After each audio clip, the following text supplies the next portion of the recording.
Buenas tardes, queridos oyentes. Bienvenidos una vez más a Radio Libertad Constituyente y a un nuevo programa especial dedicado a la abstención activa hasta que haya libertad colectiva. Este es el cuarto programa que dedicamos a este tema y hoy es jueves 23 de junio de 2016. Con nosotros en el estudio está don Miguel de la Garza, profesor de Derecho Constitucional. Bienvenido. Gracias. Y también está con nosotros en el estudio Elena Bazán. Bienvenida. Hola, buenos días, Ulises. Y, por supuesto, don Antonio García Trevijano. Buenas tardes. Sí, buenas tardes. También son plácidas, anunciando ya el verano. Hoy vamos a dedicar un programa más en exclusiva al tema de la abstención. Sobre este tema, como ya llevamos varios programas y hemos analizado desde distintos ángulos y puntos de vista el tema de la abstención, hoy yo voy a iniciarlo con una reflexión, luego Luis Miguel, mi compañero de Derecho Constitucional, lo enfocará como él quiera, pero yo voy a iniciarlo de una manera que creo que es muy original, pero que es muy certera. Se sabe que el concepto de representación, que es lo que se persigue, se desea, el ideal de todas votación en las urnas, es para que lo que salga de las urnas represente al que ha votado. En España no, ni en Europa continental, salvo en Francia, tampoco en ningún país.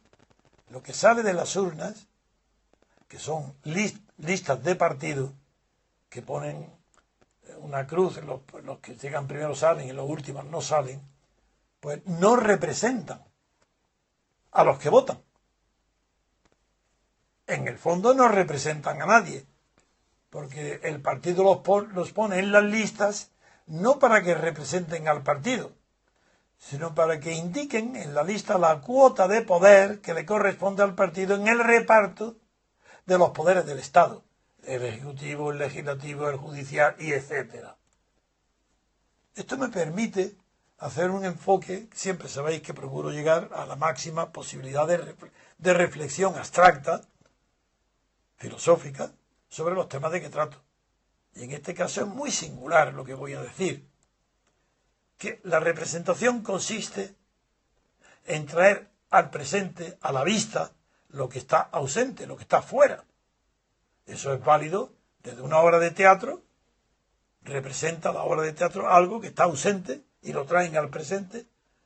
Al representante, por ejemplo, de un pleitista, de una persona que pleitea, pues nombra al representante suyo, el procurador, que trae a los autos, a la causa judicial, hace presente allí, es la persona que tiene el pleito, el demandante o el demandado, es decir, el ausente.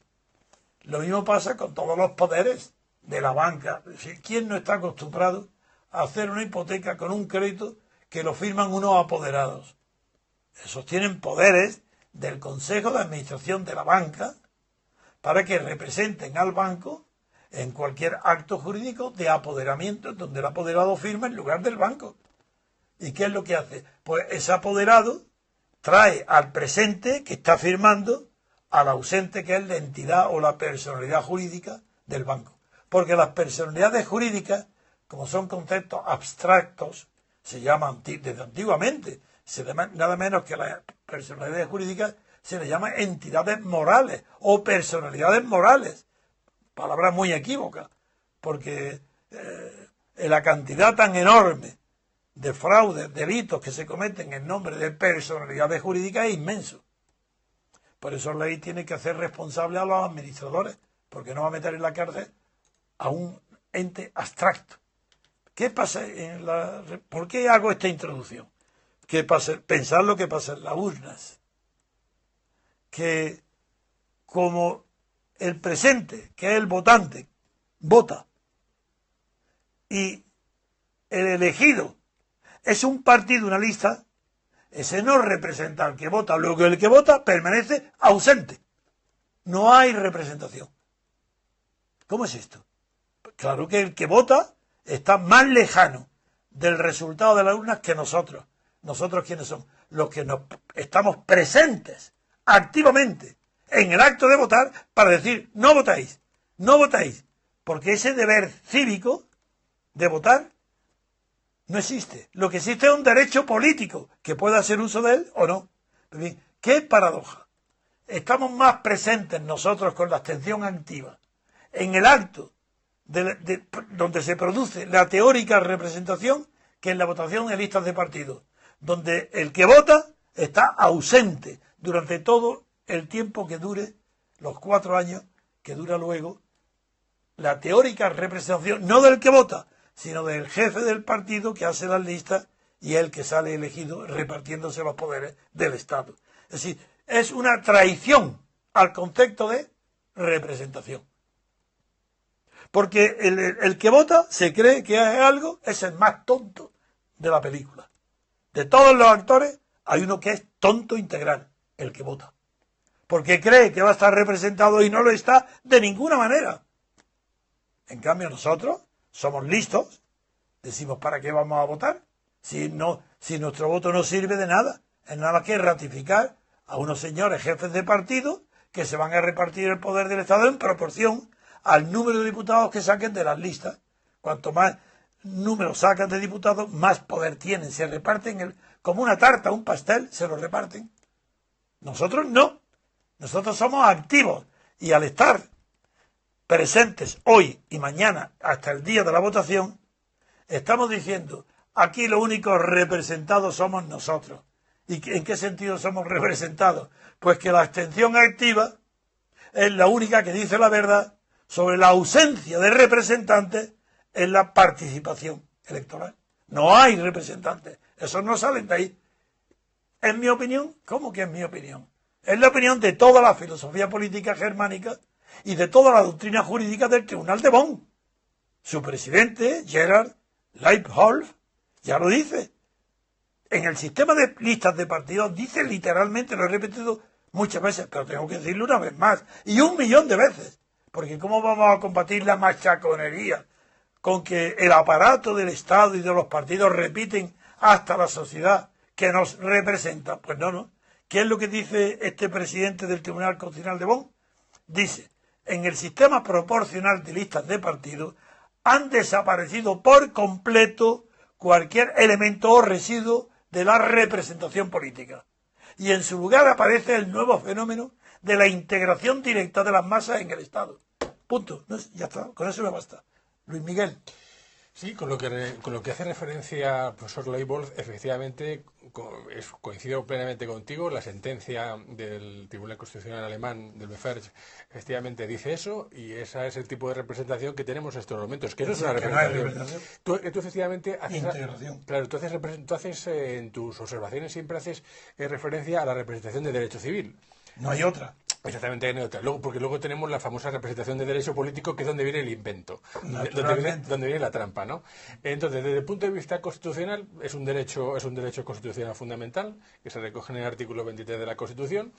No es ninguna virtud cívica votar, ni nada que se le parezca, puesto que es un derecho de carácter político. Es un deber. Exactamente, no es ningún deber. Es decir, además la Constitución tiene muy pocos deberes. Y los pocos deberes que se tienen tampoco se cumplen demasiado, ¿no? Y además nunca son derechos. Claro, son incompatibles. Exactamente, y eso es importante tenerlo en consideración. Entonces, la gente puede perfectamente abstenerse sin ningún tipo de problema de naturaleza ni jurídica ni moral. La abstención, ventaja de la abstención, si la gente no está de acuerdo con la legitimidad de un sistema determinado, parece lo más razonable que no se esté con él. Y lo más civilizado. Y lo más civilizado, si no se podría ver hasta una especie de complicidad con el sistema, porque cuando hay mucha gente que yo he observado, de las personas entre las que me muevo, que dicen que bueno, es que es necesario votar porque es que si no votas van a ganar los otros. Votar contra alguien o contra algo, no en función de que el sistema sea justo, ni siquiera, ¿no?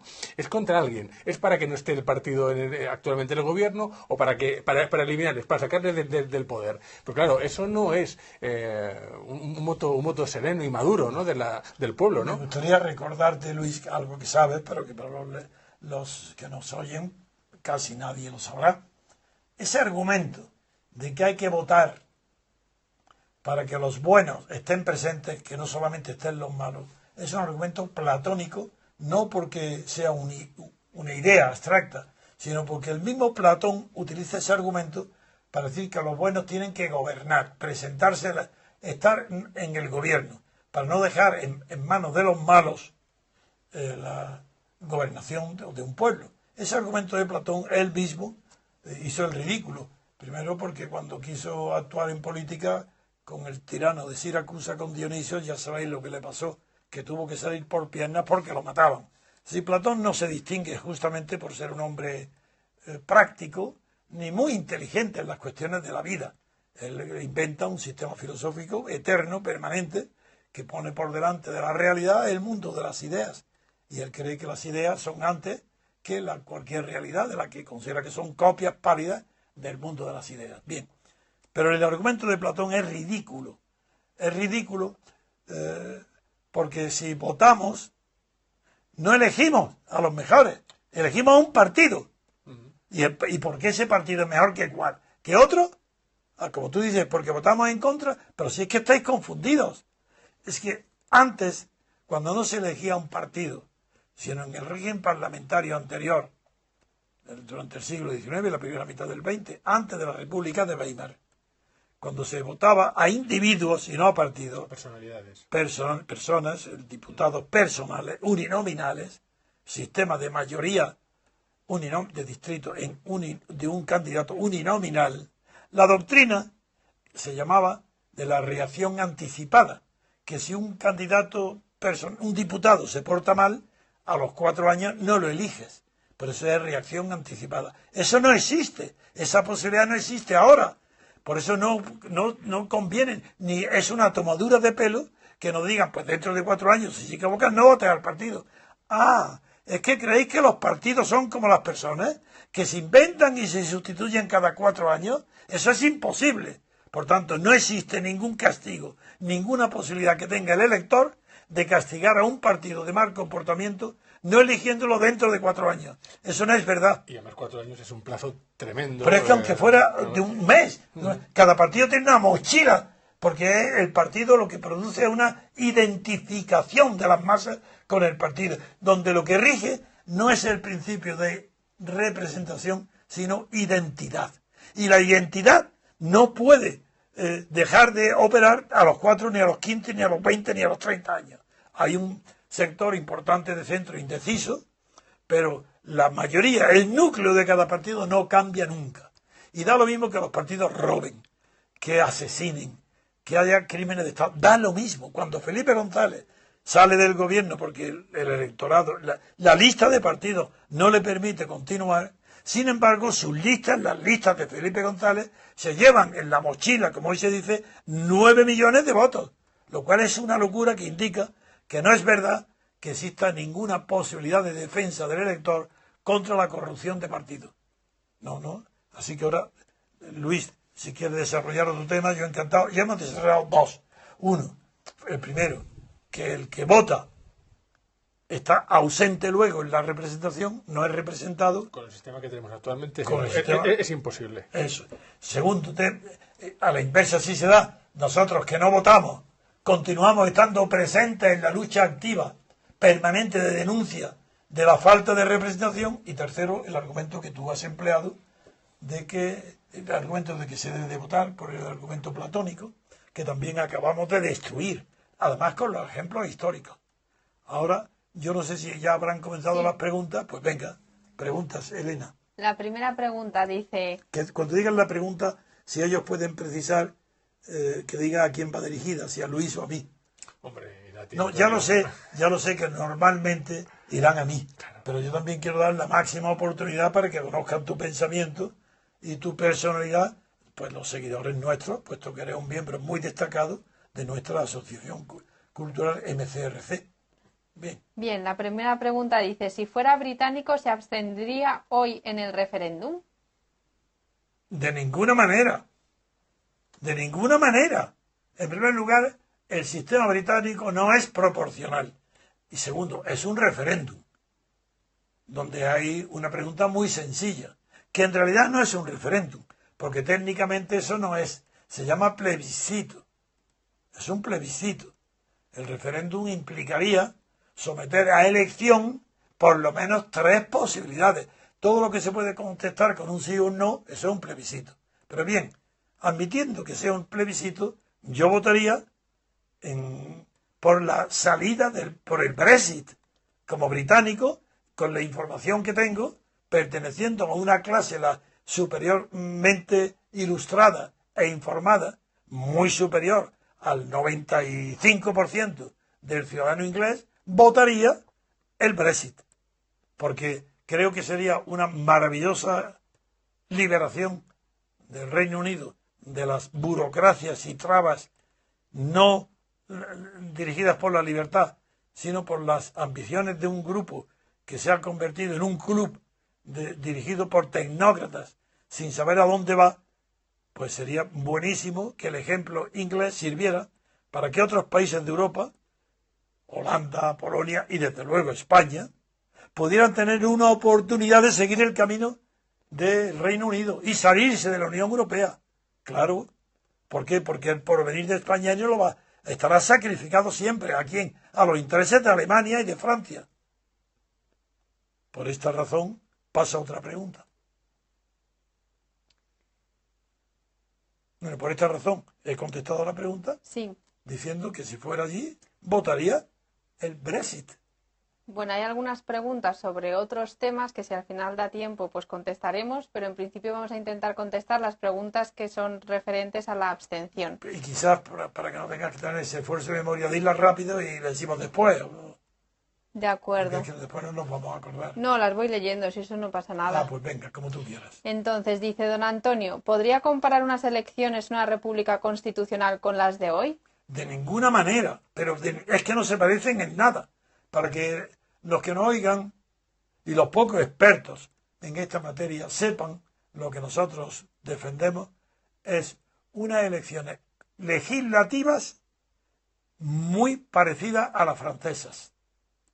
Elección uninominal de una persona que represente a un distrito electoral por mayoría absoluta, bien sea a una sola vuelta que la saca y si no, doble vuelta entre los dos primeros que han sacado mayores votaciones. Ese es el sistema que nosotros defendemos. Porque es el único sistema que es representativo del que vota. No es que no sea mejor o peor, ni que produzca efectos beneficiosos. No, si es que da igual. Es que aunque fuera malísimo de cualquiera de los efectos, no hay otro sistema representativo. Si queréis que se represente, no hay otro sistema. Sistema mayoritario, de distrito, uninominal. Nunca el sistema proporcional. Muy bien, ahora no hay más preguntas sobre abstención, así que os hago otra. Muy bien, eso. Dice, una vez conseguida la libertad, ¿cómo solucionaremos el resto de problemas como la incompetencia política? Bueno, es que en realidad la pregunta va casi condicionada una a otra. Hoy hay una ignorancia política en España supina. De todos los países europeos, salvo los del este, que no lo sé, los del este quiero decir los procedentes de la desintegración de la Unión Soviética, en la Europa que yo conozco, la que he vivido, la que veo la prensa, sé lo que está pasando allí. España es el más ignorante de todos los pueblos de Europa, el que menos sabe ni lo que es la libertad, ni lo que es una constitución, no sabe nada de nada. Le dieron todo hecho. Primero Franco, y a la muerte de Franco le dieron hecho Suárez, con la frase famosa que todavía hoy tienen cínicos que la repiten, al menos está bien que lo repiten, de la ley a la ley. En eso estamos. Pedro IV Fernández de Miranda. Exactamente, pues en eso estamos. De la ley de Franco hemos pasado a esta Constitución y a eso le llaman de la ley a la ley. Luego, lo que hay es producto de la aplicación estricta del régimen de Franco. Y sin ruptura, claro. Sí, claro, porque si era, ¿cómo iba a haber ruptura si de la ley franquista a lo que hay fue una continuidad? Fue la ley de reforma de Suárez la que aplicó las leyes que regían la ley electoral. De Franco es la que hay hoy. La misma, el sistema proporcional. No, si esto... claro, por eso la pregunta es muy sencilla, muy fácil de contestar. Pregunta, repítela y la completa Luis. Sí. Porque es muy fácil de contestar para nosotros, con conocimiento del derecho constitucional. Eso es el ABC. A ver, de todas maneras, una observación que quería hacer. Y ya sabes que con respecto al Al tema de la representación proporcional y a los sistemas mayoritarios se suele considerar, sobre todo los sociólogos del derecho, que ya sabes que las sociedades que están muy fragmentadas y con identidades propias reclaman más sistemas de representación proporcional porque claro, tienen la oportunidad de participar en el sistema, mientras que los mayoritarios están más en pueblos o en unidades donde no hay disgregación política. Entonces ahí se acepta con normalidad el juego de las mayorías y de las minorías sin rupturas importantes de tipo social. Un sistema mayoritario aquí probablemente en nuestro sistema, tal y como está articulado con las tensiones territoriales que hay, sería muy, muy difícil que se admitiera. Desde luego. Pero es lo mismo que pasó ya en la República y en lo que, por ejemplo, ¿por qué en Francia, que hay problemas territoriales como Bretaña, Córcega, y sin embargo ese sistema triunfa? Porque aquí es de boquilla. Lo que hay de problemas territoriales están creados por la partitocracia. Si no hubiera partitocracia, ni Cataluña, ni Galicia, ni País Vasco, ni Compromís, ni Valencia, ni Canarias, no habría lo que hay. Es que lo que hay es producto del régimen partitocrático, de las elecciones partitocráticas, del sistema proporcional. Luego aquí es el pez que se muerde la cola. Es verdad. Dice, hombre, hoy en España sería muy difícil. Naturalmente, como que está provocado esa opinión pública por el sistema partitocrático. Por eso sería difícil, pero nosotros defendemos la representación. Y eso en España es revolucionario. Sí, la única revolución de la libertad respecto al poder político, legislativo, es sustituir el sistema proporcional en vigor, de listas de partidos, partitocrático, por la representación individual, uninominal, como en Francia. Por eso pongo el ejemplo de Francia. Francia tiene problemas territoriales tan fuertes y más antiguos que los españoles. Pongo como ejemplo Bretaña y Córcega, aunque también están en Alsacia y Lorena también. No hablemos de esos temas, porque sería muy complicado hablar entonces de Europa, la guerra. Bien, lo que estoy diciendo es que tu objeción, Luis, que es verdadera, requiere una petición de principio. Y es que está creado y exacerbado por el sistema electoral actual proporcional. Que eso se mitigaría, se arreglaría con un poco de tiempo practicando el sistema de elección de diputados por distrito. ¿Y cuánto tiempo crees tú que sería el apropiado? Eso es muy difícil. Es muy difícil porque... teniendo en cuenta que el español es un pueblo muy, muy oportunista, muy rápido. Los pueblos, cuanto más oportunistas, menos tiempo necesitan para cambiar de sistemas y de leyes y de constituciones. El pueblo español es oportunista. Lo han obligado a las circunstancias. Porque figuraros, ¿cómo no va a ser oportunista después de una guerra civil? Los rojos están aterrorizados y escondidos. Y los padres le dicen a los hijos, tú no te destaques. Y procura parecer como si estuviera franquista. Y después de Franco, pues que igual, si es que el pueblo español es puramente oportunista. De ahí nuestra gran dificultad en introducir idealismo y racionalidad en medio de un pueblo oportunista. Pero nosotros no lo somos. La inteligencia no es oportunista. El oportunismo pertenece a una cualidad de la voluntad, de la adaptación, de la cobardía, de muchas circunstancias, pero nunca de la inteligencia. Un hombre inteligente no es oportunista. Puede serlo por una opción de su voluntad, por una preferencia moral, pero no intelectual. La verdad, lo mismo que en la ciencia, es muy difícil que una persona, incluso defendiendo la relatividad de la ciencia y todas las hipótesis, no puede defender que tranquilamente que 2 y 2 son 4 sin que le tomen el pelo o se rían de él. Pero es que lo mismo pasa en la ciencia política. No hay nadie que pueda rebatirnos a nosotros científicamente que no hay más que un sistema de representación, que no hay 2 ni 3, hay uno solo, que es el que proponemos. Representación de diputado. El diputado representa al distrito que lo ha votado. Y si esa doble vuelta, representa a todo el distrito. Mientras que en Inglaterra, como es una sola vuelta, representa nada más que a los que han votado. Y los que han votado en contra tiran de su voto a los papeles. Pero hay representación incompleta. Pero hay en Inglaterra, en el Reino Unido, hay también representación. No tan buena ni tan integral como en Francia, con la doble vuelta. Y por eso en Inglaterra se produce la paradoja de Arrow y en Francia no. La paradoja de Arrow, ese premio Nobel de Economía, pues demuestra que si no hay 3 opciones, 3 posibilidades, no es posible una elección democrática. El sí o no no es una elección democrática. Por eso el referéndum no es apropiado para aplicar decisiones democráticas, pero sí para elegir entre dos alternativas incompatibles. Bien. Bien, hay otra pregunta sobre la abstención.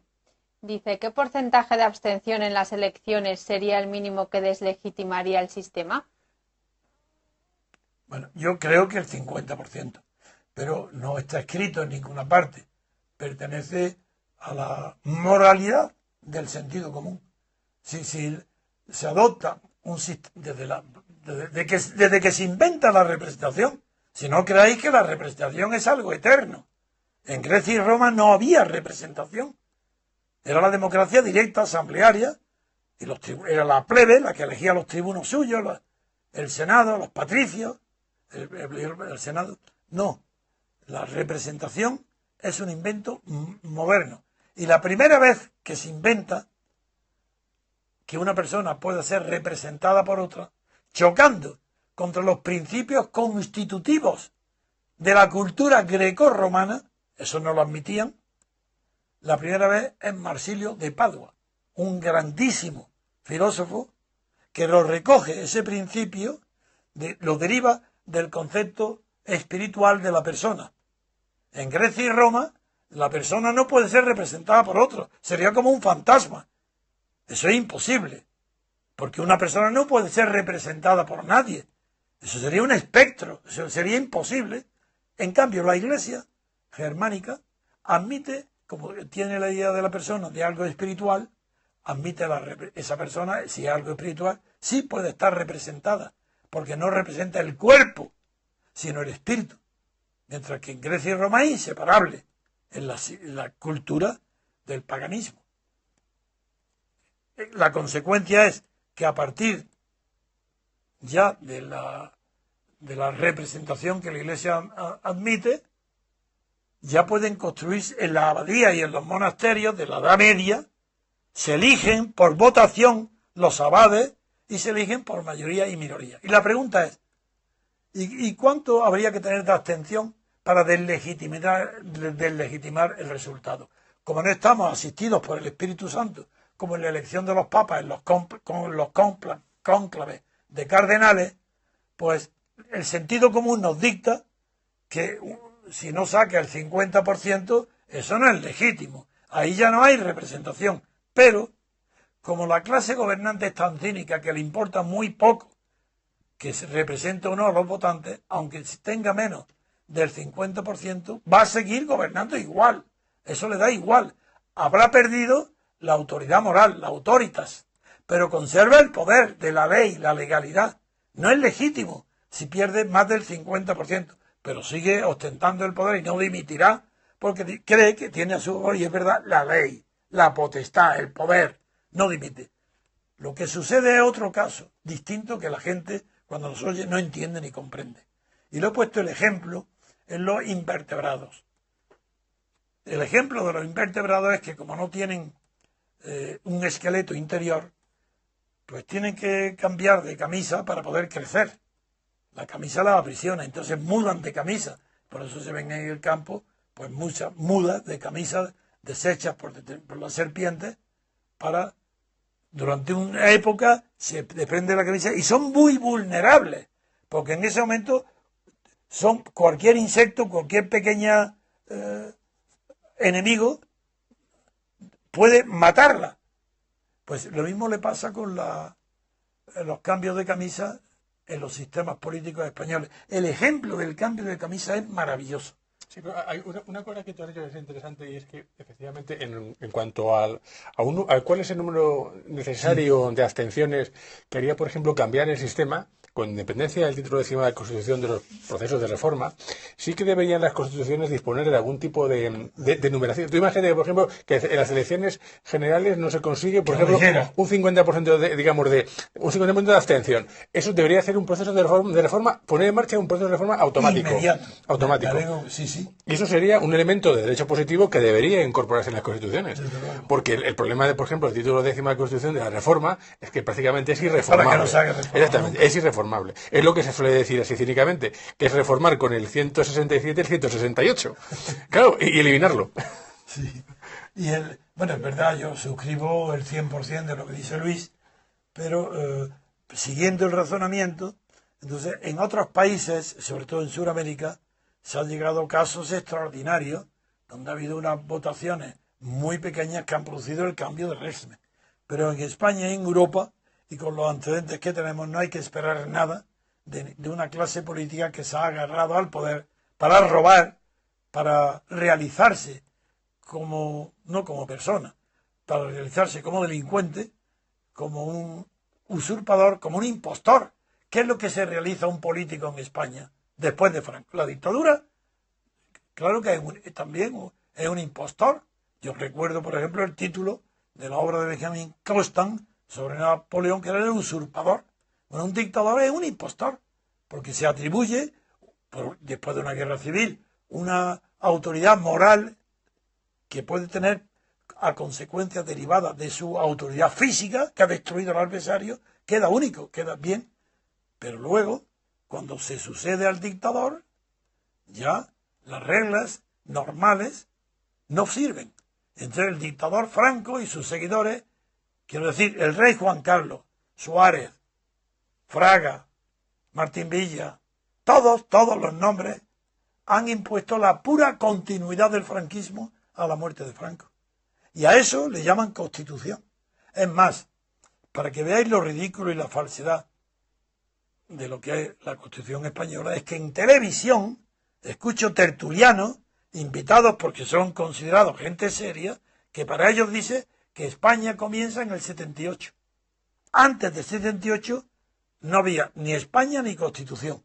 España es una creación del año 1000 de la Constitución del 78.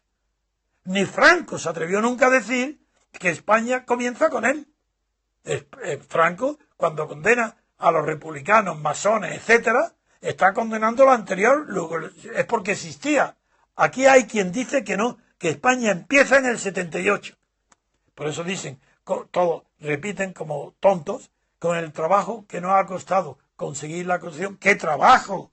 Pero si es una carta otorgada desde arriba, pero si ahí no ha intervenido ni ha habido periodo constituyente, si no ha habido libertad ninguna. ¿De qué estáis hablando? Es una colosal mentira tan grande que es increíble cómo millones de españoles se tragan esa mentira todos los días y en todas las elecciones. ¿Y les parece normal comulgar, que se dice vulgarmente, con ruedas de molino? Esto no son ruedas de molino. Es que estas ruedas son las que mueven a toda la economía, a todo el producto bruto del español, más bruto que producto. Ciertamente. Es que la gente probablemente ni se cuestiona esos elementos tan fundamentales, ¿no? Es decir, probablemente ni piensa habitualmente en ellos.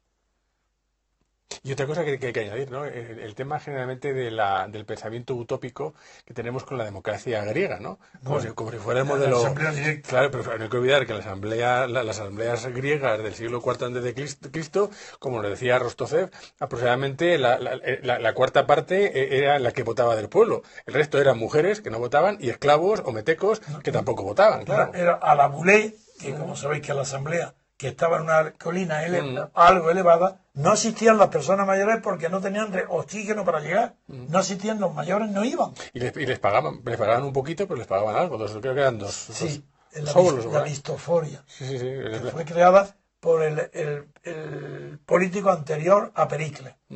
Así fue un sueldo. Que para muchos creen que ese fue el fundamento de la democracia, porque permitió que las personas completamente miserables pudieran trasladarse y votar. Pero en fin. Pero claro, eran sociedades esclavistas.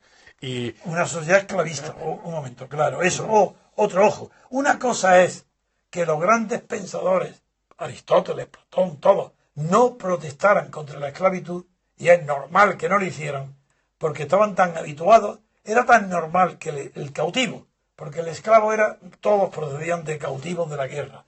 Y un cautivo, se llama la palabra, etimológicamente, procede de la palabra guerrera, de traer cogido cautivo por el cuello a un prisionero de la armada enemiga y convertirlo en esclavo. Eso es cautivo.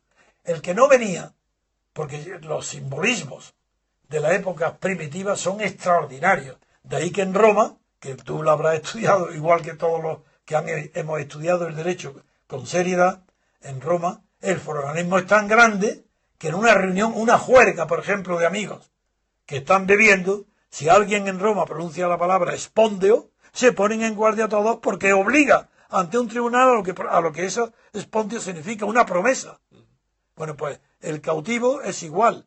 El cautivo tenía que ser traído a su campo propio, traído del campo enemigo, cogido por el cuello.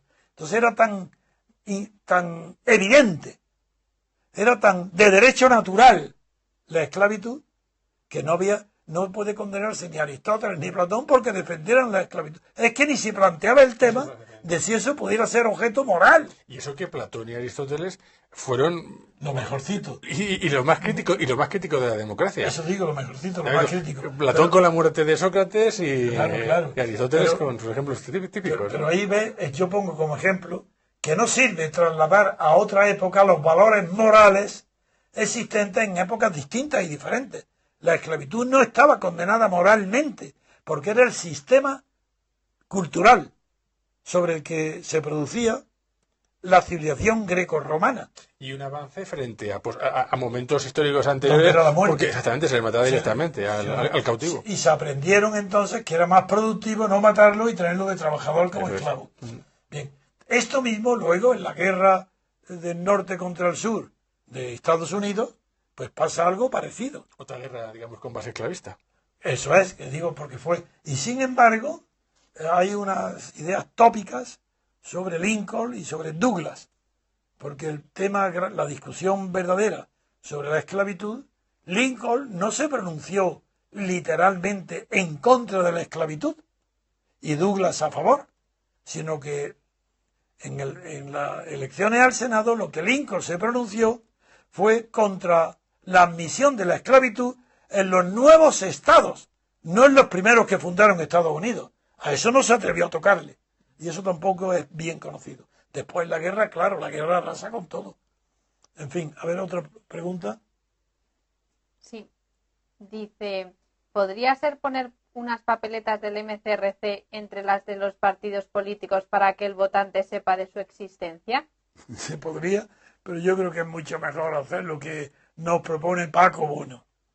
¿Qué ha hecho Paco Bono? Paco Bono ha presentado en YouTube, ¿en dónde lo ha hecho? En Facebook, en YouTube, en varios sitios.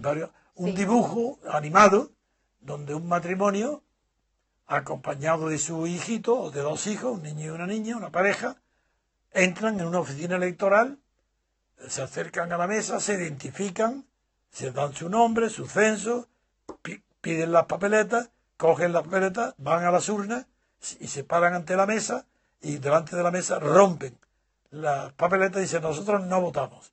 Las rompen y dan la vuelta y se van con sus hijitos tan panchos, tan felices. Eso es, bueno, pues eso es una demostración de que nosotros no somos indiferentes y que nos deja indiferentes los resultados ni el método. No, nosotros somos de verdad los más conscientes, pertenecemos al tercio laocrático de la sociedad, el tercio más consciente, más inteligente, que más sabe lo que quiere, para todos, no para él, lo que quiere para todos, para todo el pueblo. Bueno, señalar técnicamente que si se produjese una situación de esa naturaleza, que se hubiese unas papeletas, digamos, en el grupo, los agentes de la administración electoral las retirarían de inmediato. Claro, no sirve para nada. Desde luego, además, los votos nulos cuentan como votos favorables al sistema electoral. Así, el que vota nulo o tachado o hace cualquier tontería o en blanco, es lo mismo. Cuenta exactamente igual que todos los que votan a partido. Legitima el sistema. Eso es importante señalarlo, porque hay muchas personas que efectivamente creen que votar en blanco o votar nulo es votar contra el sistema. Es justo al revés. Es decir, la abstención es la única que en realidad... Porque date cuenta de una cosa. La abstención, cuando... Además se puede demostrar. La abstención se puede demostrar. El voto contra el sistema no, porque la abstención simplemente se verá que en las listas electorales esa persona no ha sido tachada. Quiere decir que esa persona no ha votado. No ha votado. Mientras que si tú votas, automáticamente nadie puede saber en realidad. Tú puedes votar a cualquier opción legítima, votar en blanco o abstenerte, pero para el sistema has votado a favor del sistema. Puesto que has votado real. Y no se puede saber claro lo que es, porque el voto es secreto, evidentemente. Claro, y la gente que cree que legitima se confunde. Voy a explicar exactamente, aunque lo repito otras veces, en qué consiste votar nulo, blanco, o lo que propone, que le tomemos el pelo presentando ahí papeletas inválidas. Significa lo siguiente: un votante que vota nulo en blanco o que toma el pelo, la tomadura de pelo o la ironía no aparece en la... Lo que aparece es su voto. Y ese voto quiere decir: estoy de acuerdo con el sistema que me obliga o me dice que vote. Estoy de acuerdo. Pero no hay ningún partido que me convence. Por tanto, voto en blanco, voto nulo. Y solamente en el caso de que aparezca un día un partido distinto, como Podemos o como ahora Rivera, yo votaría, porque esos nuevos partidos sí me convencen. Eso significa el voto nulo en blanco. Y hoy, si se vota nulo en blanco, o este que dice que por qué nosotros, el MCRC, no se vota diciendo para que sea nulo, pues porque nosotros no queremos confundir a nadie. Y se confunde a todos los votantes si votan nulo o blanco, porque están apoyando el sistema electoral. No digo otra cosa, es peor, está apoyando la partitocracia, está apoyando la falta de representación política, está apoyando la causa número 1 de la corrupción política, económica. La causa número 1 más importante de todas es el sistema de elección proporcional, el partidismo, no, la partitocracia. Esa es la causa número 1 de la corrupción. Y a eso es lo que vais a votar todos mañana, menos nosotros, que sabemos muy bien. No, mañana no, el domingo. El domingo, me he confundido con el Brexit, que ahora estoy tan... Bueno, también se vota el Brexit. Eso, pues muy bien. En Inglaterra no existe el sistema proporcional, en Francia tampoco, Estados Unidos tampoco. Es decir, los países más avanzados, más cultos, donde no se sometieron nunca totalmente al 100% al totalitarismo fascista al que se sometió el pueblo español con Franco, son Estados Unidos, Gran Bretaña y Francia, gracias esta última a De Gaulle, que salvó la dignidad, el orgullo de Francia. Un solo hombre, De Gaulle. Figuraron la importancia que tiene un solo hombre. De todas maneras, hay mucha gente que piensa que se puede cambiar las cosas desde dentro. Entonces, con respecto a ese pensamiento, deberías, Antonio, comentar algo. Sí, hay gente que piensa que con las nuevas opciones que están, digamos, operativas, ya sabes los partidos que son, piensan que esos partidos pueden desde dentro cambiar el sistema. ¿Tú cómo lo ves? Sí, desde el punto de vista práctico, no se conoce en la historia moderna, bueno, desde que hay representación política o listas de partidos, no se conoce un solo caso de un sistema político que haya podido ser reformado desde dentro. Cuando en Turquía la revolución de Kemal Atatürk cambia todo, es que aquello se llamó reforma, pero era una revolución, nada menos que el abandono del islamismo por el laicismo, una revolución más grande que la celebrada en otros pueblos. Pero sin revolución, sin ruptura, no puede cambiarse ningún sistema político.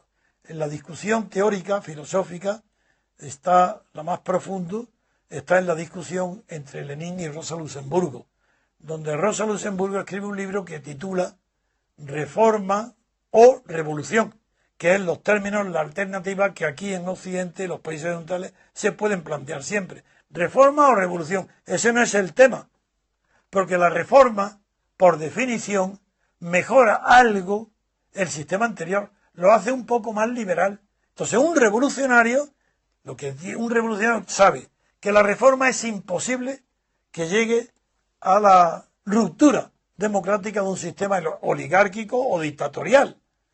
Lo sabe. Y por eso no quiere la revolución. Pero no es tonto. Y sabe que si hay una reforma liberal, da mayores facilidades a la acción revolucionaria.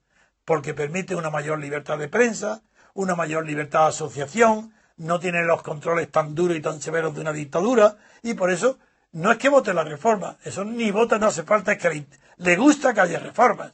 ¿Pero para qué? Para acabar con el sistema, mediante una revolución.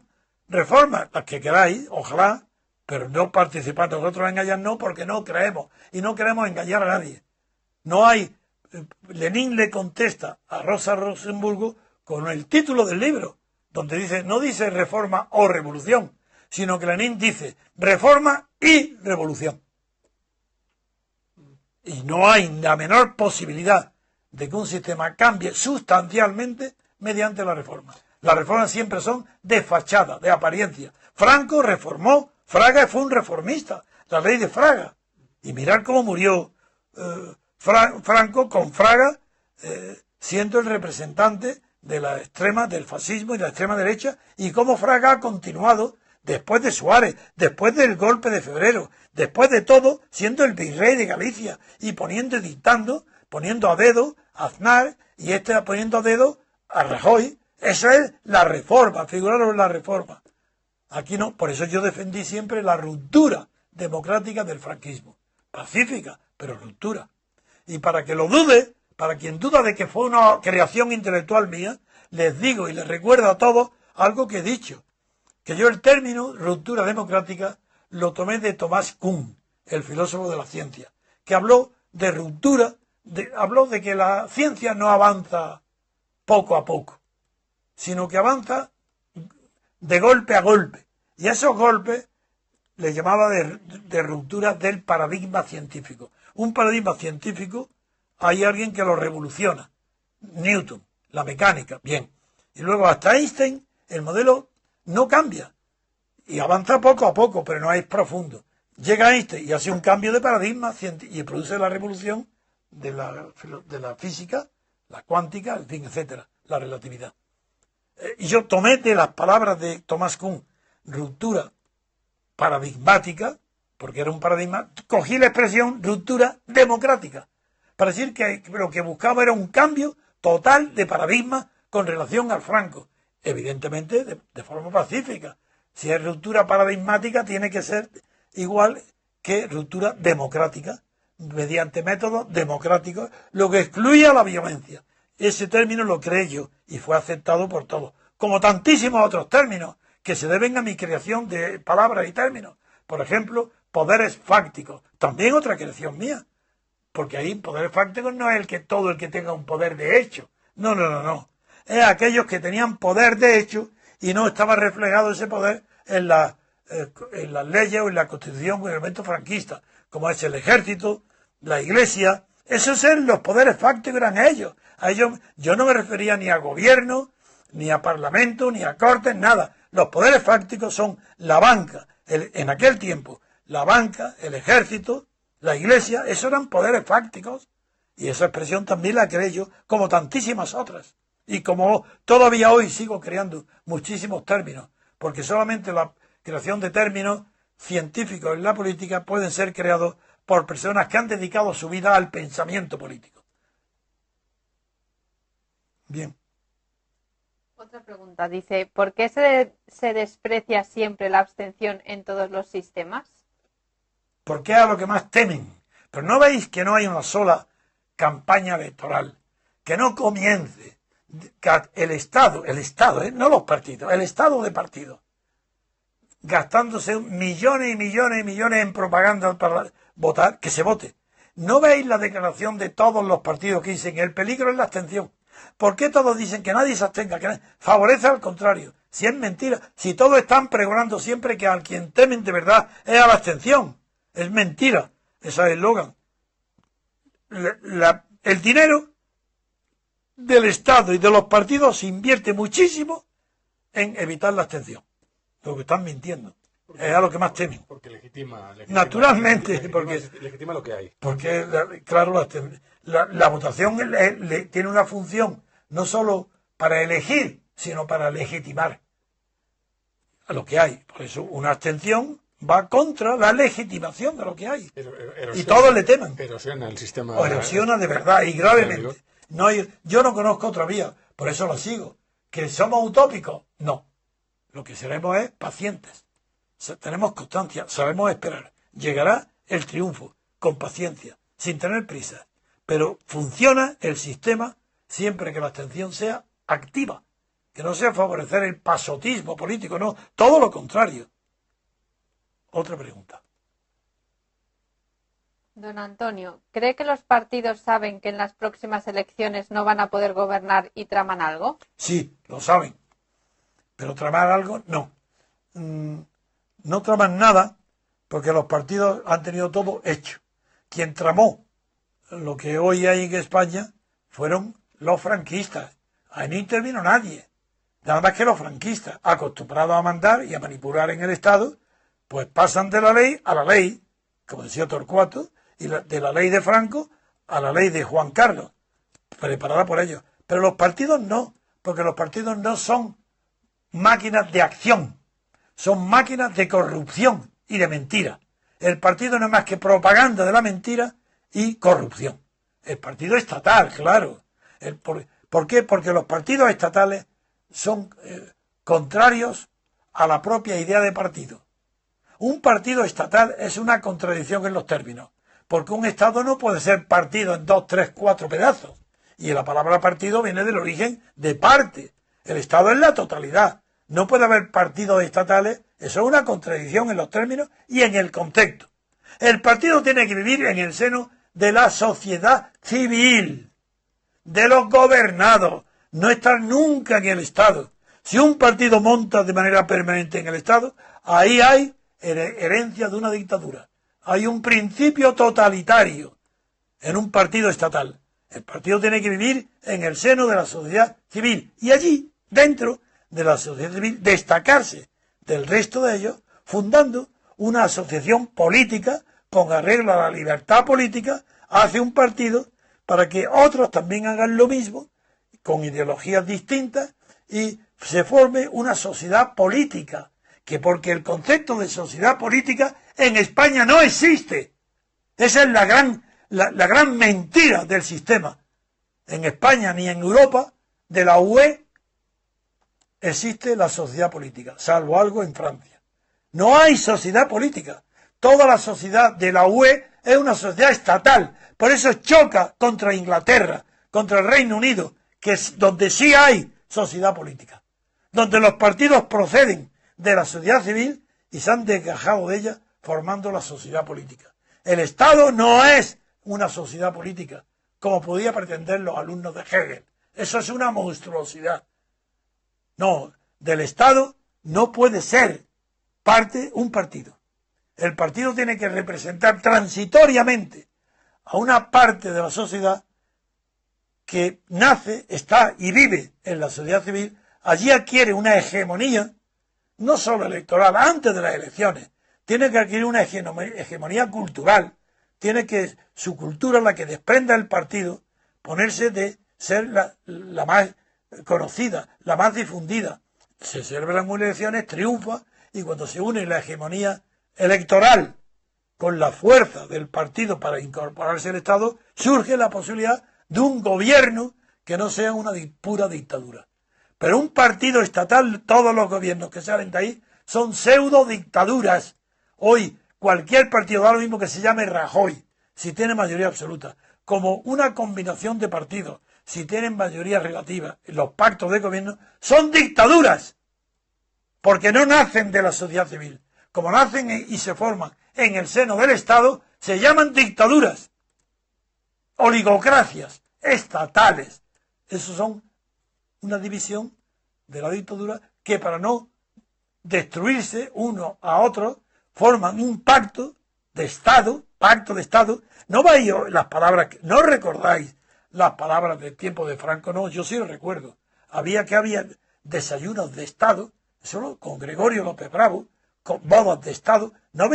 ¿No sabéis que Aznar casó a su hija con una boda de Estado?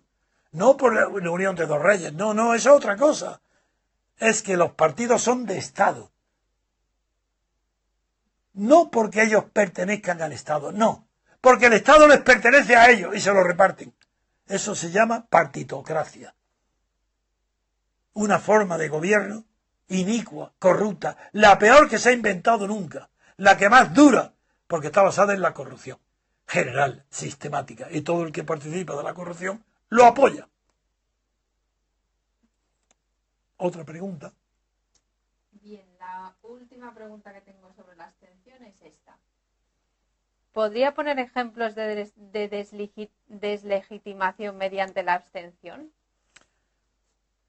En Sudamérica hay muchos, yo he hablado de ellos. El de Chile fue famoso, el famoso también de Guatemala, donde se cayó un gobierno, pero son de difícil trasplante a Europa, porque donde entra en juego la partitocracia ya no se va. La partitocracia nada, no se va. Ahora, claro, si hubiera una abstención enorme, muy superior al 50%, yo creo que una abstención que movería a la acción y despertaría las conciencias públicas sería una abstención que superara 2/3, que fuera superior al 33%. La abstención. Que no votara 2/3 partes, que votara solo 1/3 parte. Yo creo que eso es insoportable. Que a partir de ese momento ese gobierno no tiene autoridad ninguna y que las instituciones y las magistraturas no serían obedecidas. Y eso es lo que procuraría la caída del sistema. No, claro, antes he puesto el ejemplo de los invertebrados. Eso es lo que produciría una abstención de 2/3 del cuerpo electoral, convertirían en invertebrado al gobierno, al estado de partido, que estaría expuesto a cualquier picadura de un mosquito o de una mosca y lo mata. Y esa picadura del mosquito puede ser cualquier escrache, cualquier escándalo, cualquier noticia de corrupción o de escuchas ilegales, la cosa más insospechada. No podemos imaginarlo hoy. Sería suficiente motivo para hacer caer todo un sistema. Y esa es nuestra esperanza, esa. Procurar nosotros llegar a una abstención muy alta. Y lo demás, estar estudiando y viendo siempre las oportunidades de la acción positiva, activa, no de abstenerse. Actuar activamente, sí, en la vía pública, pacíficamente, pero en la calle, con cartel, demostrando nuestra presencia, que somos muy importantes. No es porque seamos pequeños. Mira, la verdad no depende del número de personas que la defiendan, en ningún sistema. Salvo en el sistema del pragmatismo Dewey, el americano, que tanta influencia, John Dewey, que tanta importancia tuvo en la educación. Ahí sí, ahí la verdad la hace depender de lo que es aceptado por la gran mayoría social. Lo hace Dewey. Pero ese es un concepto, en América puede ser. En Europa eso no funciona. En Europa no funciona ese pragmatismo respecto a la verdad y a la filosofía, y a la sociología de la verdad. Otra pregunta. Dice, ¿cuál sería el siguiente paso? Supongo que se refiere después de la deslegitimación del poder. Es imposible de saber de antemano, por lo que acabo de decir. Depende del modo en que se produzca esa deslegitimación. Lo primero es deslegitimar al régimen de poder. Y para ello sirve, pues, difundir la corrupción. ¿Os parece poco deslegitimación que la prensa todos los días está hablando de la corrupción? Que todo el mundo sabe que la corrupción es sistémica. Si el sistema está ya deslegitimado. Pero como el mecanismo que tienen es las elecciones, hay que esperar una elección que deslegitime mediante una enorme abstención, por ejemplo, de 1/3, que deslegitime un sistema de gobierno, a un régimen de gobierno. Bien, en ese momento, las acciones que hayan en la calle en esos días son los que nos van a dictar, y el espíritu de la sociedad, el espíritu de la cultura, la hegemonía cultural es la que nos va a dar a proporcionar el camino a seguir. Eso yo lo tengo analizado en abstracto, no en concreto, en mi libro, sobre la filosofía de la acción. Sí, filosofía de la acción republicana en el caso de una quiebra de la partitocracia. En mi libro está, en el último capítulo, trata de ese mecanismo. Lo que yo no puedo de antemano es saber cómo proceder paso a paso. Yo sé describir un proceso. Es más, puedo distinguir dentro de ese proceso las distintas etapas constitutivas del proceso que se dan siempre y se han dado en la historia. Yo lo saco de la realidad que he estudiado. Lo que es imposible que yo pueda predecir cómo se va a producir en España el hundimiento de esta monarquía partitocrática. Eso es muy difícil, pero por eso yo favorezco, ¿qué he hecho? Favorecer, en la medida de mis escasas fuerzas, pero lo he intentado, el Brexit hoy en Gran Bretaña, porque hemos estado en contacto con el número 1 en la autoridad moral de todo el periodismo anglosajón, que es Evan Pritchard. Hemos estado en contacto con él desde Bruselas. Y he ido a Bruselas para que el simbolismo y la influencia nuestra fuera mayor que hacerlo desde Madrid. Hemos ido a Bruselas, en un club célebre y de un prestigio grande de la élite en Bruselas. Desde ahí hemos estado en contacto y hemos enviado los documentos a la prensa británica y en concreto a Eva Pritchard, quien nos lo ha recibido. Hemos tenido un diálogo con él. Estaba dispuesto a publicarlo. Y figuraros, un azar,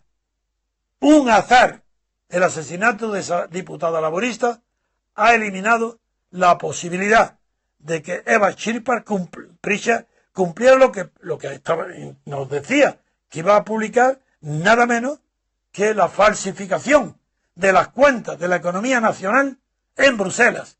Las cuentas del Estado español en Bruselas están falsificadas porque han aumentado falsamente el Producto Interior Bruto en el 18,7%.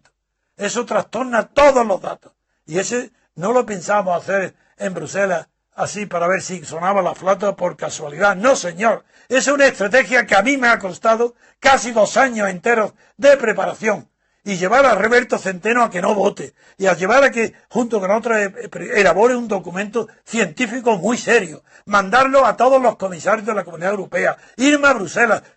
Eso cuesta sangre y tiempo, dinero, sacrificio, esfuerzo, prepararlo. Y lo he hecho con entusiasmo y con mucha alegría y con mucha esperanza. Y el azar de un asesinato, que no creo de ninguna manera que haya sido debido a una conspiración, sino que ha sido el azar de un demente, de un loco, y no creo que ese demente pudiera estar manipulado por nadie, pues ha impedido que hoy, en el Brexit, tanto el MCRC como mi propia personalidad, como la de Roberto Centeno o la de Juan Laborda, estuviéramos en las primeras páginas de los periódicos del mundo entero. Y eso ha estado a punto de suceder. Eso para los que duden de la eficacia que es estar en la acción que estamos. La acción constructiva de no votar para construir una nueva vida política en España y en Europa.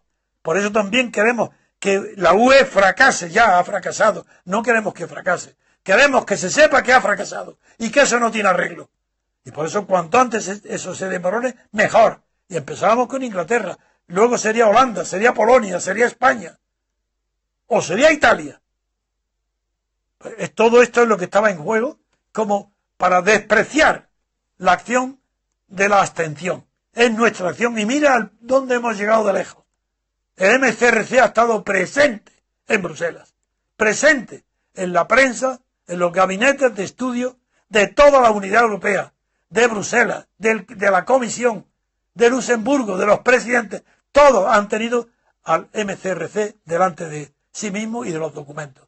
¿Eso gracias a qué? A que tenemos fe en lo que hacemos. Sabemos que la abstención es el camino en España. Y como sabíamos que en el Reino Unido el camino era votar la salida de la Unión Europea. Bien, acabamos de superar la hora de emisión en directo del programa, así que, bueno, pido brevedad a los oyentes que nos escuchan de sus preguntas y responderemos algunas más. Bien, la última que queda sobre la abstención dice: ¿cómo convencer que no vote a quien recibe un sueldo del Estado? El funcionario es verdad que es difícil. Pues si es un funcionario que no tiene su cargo debido a un partido político, puede no votar porque no corre peligro. Pero los enchufes, el nepotismo de los partidos y la promesa de los partidos que colocan millones de personas en el empleo público, naturalmente que son estómagos agradecidos, esos van a votar. Porque depende en su vida de los partidos estatales que reparten, pues como antes en la iglesia, los pobres, las parroquias, los ricos distribuían una parte muy pequeña de su riqueza entre los pobres de su parroquia. Es que en realidad son unas castas. Ahí está. Son unas castas. ¿Y qué son? De acuerdo, Luis. Bueno, pues nada, muchas gracias, amigos. Siempre para mí es un placer y se me hace muy corto el tiempo que estoy con vosotros, porque como estamos siempre sin salirnos del terreno de la verdad y de la sinceridad, pues la conversación se hace muy corta. Nos gustaría estar toda la vida hablando, porque es verdad que la cualidad fundamental que distingue a la personalidad, a la persona humana, porque no hay más persona que la humana, aunque ahora se le den los derechos a los animales, se confunden los derechos a los animales con los deberes de los hombres hacia los animales. Eso es otra cuestión. No son derechos de los animales. Pero en fin, gracias por vuestra constancia en escucharnos. Seguiremos este programa seguiremos hablando de la abstención con argumentos hasta que se celebren las próximas elecciones partitocráticas de partidos de Estado, las falsas elecciones, las fraudulentas elecciones, que no sirven más que para reanudar, renovar continuamente el sistema. Y si ahora aparecen dos partidos, que no se engañen, que tanto Rivera como Pablo Iglesias son sangre joven que se mete dentro de un sistema podrido para prolongarle un poco su vida. Pero Pablo Iglesias y Rivera son productos típicos de la partitocracia. No traen nada nuevo. Pues bien, queridos oyentes, aquí concluye este programa especial dedicado a la abstención activa, este cuarto programa, y les recordamos que pueden seguir estas emisiones a través de Periscope, a través del perfil de Twitter @gtrevijano. Y sin más, les citamos para el quinto y último programa dedicado a la abstención activa, el próximo... No quería recordar también, porque después me piden tanto los libros, hemos hecho un esfuerzo grande económico, Sí. para reeditar los libros, y conviene recordarlo porque para que tenemos una propia librería, y si lo quieres explicar tú, Elena, los sistemas que hay para que pidan los libros, los compren, porque luego haremos otras ediciones ya que se traen a otro precio. Esto es con un precio especial para los asociados al movimiento, nuestro movimiento hacia la República Constitucional. Además, no puede haber ninguna práctica que no tenga una sólida teoría. Eso es evidente, eso es imposible. Y ahí están los libros. Y ahí están los libros. Bueno, pero os digo, Elena, ¿qué tienen que hacer? Sí, nosotros siempre dejamos un enlace en la descripción del audio de iVoox y ahí pinchando pueden ver cómo comprarlos a través de Internet. Y se les envían a su domicilio. Y el precio sigue siendo 20 euros de 20 por euros. libro. Mientras que en las librerías, cuando salga la librería, el precio será de 30 euros. Eso y estamos esperando que vosotros agotéis los que hay, porque no sería, aunque es compatible, pero no sería muy honesto que sacáramos ya, aunque está permitido, en una distribuidora de las grandes superficies, que sacara a un precio de 30 cuando todavía, aunque estaría permitido porque es venta directa, estamos distribuyendo libros a 20 euros. Es mejor que termine la venta directa para que sea la limpieza total. Ya sabéis que yo soy un hombre escrupuloso moralmente, y aunque está permitido, sin embargo yo considero que es más elegante que los asociados que quieran el libro lo hagan ahora, para que cuando salga después del verano, ya antes del verano imposible, una distribuidora salga en las grandes superficies, en el Corte Inglés y los demás grandes superficies, ya saldrán estos libros, pero un tercio más caro, saldrán a 30 euros. Bien. Pues ya han escuchado a don Antonio. Y sin más, nos despedimos hasta el quinto y último programa dedicado a la abstención activa, esta serie de programas especiales de RLC, que va a transcurrir esta nueva emisión el sábado 25 de junio, es decir, en la jornada de reflexión, el día previo a las elecciones. Sí, el sábado 25. Y a la misma hora que hoy, a partir de las 8 de la tarde. A las 8 de la tarde. Cuando el día anterior. Sí. Bueno, pues Luis, te emplazamos. Porque vamos a reunirnos ese día todos los que hemos intervenido, ¿no? Sí. O sea, además de Luis y de mí, ¿quién más habrá? Está Gabriel Sánchez Corral, el historiador.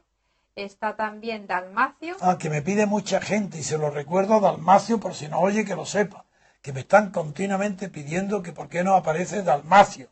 Le hemos dicho que estaba de pruebas, de pruebas médicas, pero que están bien, que no hay ningún problema, y que vendría este día. Sí. Así que lo anunciamos ya, que Dalmacio estará aquí el sábado.